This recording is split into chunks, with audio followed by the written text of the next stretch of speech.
Wow, I bet you guys thought you were done with me, huh? The next presidential candidate is Kamala Harris, Senator Kamala Harris from California. And, you know, I don't know how many people have actually done this before. If you have, next time I'll call you. But getting candidates and getting their schedule and trying to get things worked out, and they have prior commitments and stuff, it's time consuming, and sometimes you're, you know, pulling your hair out, and I don't have that much. But Senator Harris, and we've been talking to her, actually really worked her schedule so that when we were getting to the, you know, the final moments, and we were looking at the, you know, the polling, you know, what if we get number 17, 18, 19, and 20, but we don't get, well, we might get 21, 22, 23, 24. That's really not a form, you know. And we, you know, we were really, really lucky to get the candidates we did, but then all of a sudden, we get a call from Senator Harris, and she said, I would love to participate in this Frank LaMere Native American Presidential Forum. And it was all at the last minute. And it was like, yes, you know. But there's more to that. It's not that she's just running for a candidate. She was the Attorney General before. And if you heard us talk, and we talked about the Remove the Stain Act, we also turned around and we talked about the missing and murdered Indigenous women and children. And throughout her career as an Attorney General, what she was able to do was she was able to do investigations and prosecution into gangs, in which they were using the gangs for sex trafficking, which again, we were having women who were murdered, children who were murdered, or put into sex trafficking. And she was able to prosecute these gangs, and it's not easy. I was in law enforcement. You know, you have so many people within a gang, you have to have real solid evidence. It doesn't just happen overnight. You have to work at it, and you have to keep on investigating. It's not an overnight thing. But she was able, using, you know, her powers as Attorney General and law enforcement, to find these gangs and to turn around and to prosecute them. And by doing so, was able to save some of the women and some of the children that were being affected by this. But that wasn't enough. What she was able to do then, she was able to do case studies, look into why this was happening, how it was happening, and doing whatever was necessary in order to stop the, you know, the sex trafficking of women and children. So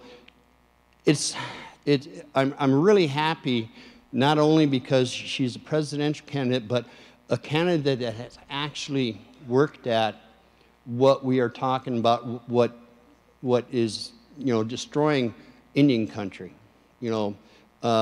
So having the missing and having the murdered Indigenous women and children, having somebody that has the knowledge behind that, and being able to work, and whether it's as a president, which, you know, everybody's hoping for, or whether it's as a United States Senator. Either way, it's a win-win for Indian country.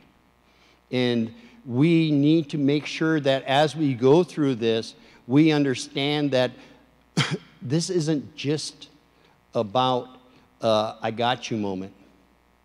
We need to learn from what they've been able to accomplish, and they need to learn of what we need as far as our issues. So, you know, I hope that as we go through this in the panel here, hey, John.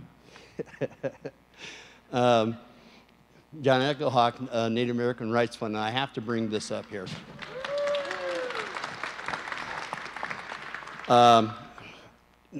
Native American Rights Fund has been here for a long time, but John has been the executive director. And recently, we have been fighting, we fight ICWA cases every 10 years that we go to the Supreme Court.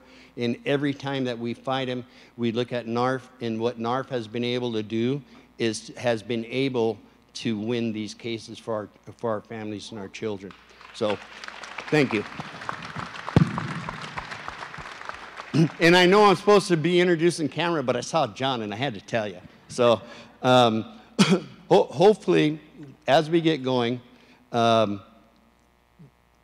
you'll think of questions that may not be answered here. But guess what? They were here. That means that those questions that you couldn't answer here, you can now ask them, whether it's calling into their campaign, whether it's sending them an email. But don't let this momentum that we have die here. Take the power. Take the power that you have put together here today and yesterday. Take that power and keep it going. Keep that momentum going. Ask your questions. Make sure that you get an answer. And make sure that you take and consider whoever's running, whether or not they're hearing what you say. And I've talked to a lot of press. And one of the things they go is, you know, what are you Indians looking for? And so I went like this. No. What are you looking for? And we said equality. And I said, you know, when we're here and we talk to you, more than likely we can't. But all we're asking for is when you go out on these campaigns and you have these debates and you're talking to America and you're saying, I'm going to do this for you. I'm going to do that for you. All we're asking is equality. And so, all right. All we're asking for is equality, and that means that what we want here is we want to have our voice heard equally as your voice. That's what this is about. So on that, I'd like to introduce Senator Kamala Harris, the presidential candidate, and I hope everybody listens well. The panelists, great questions. And again, thank you for being here.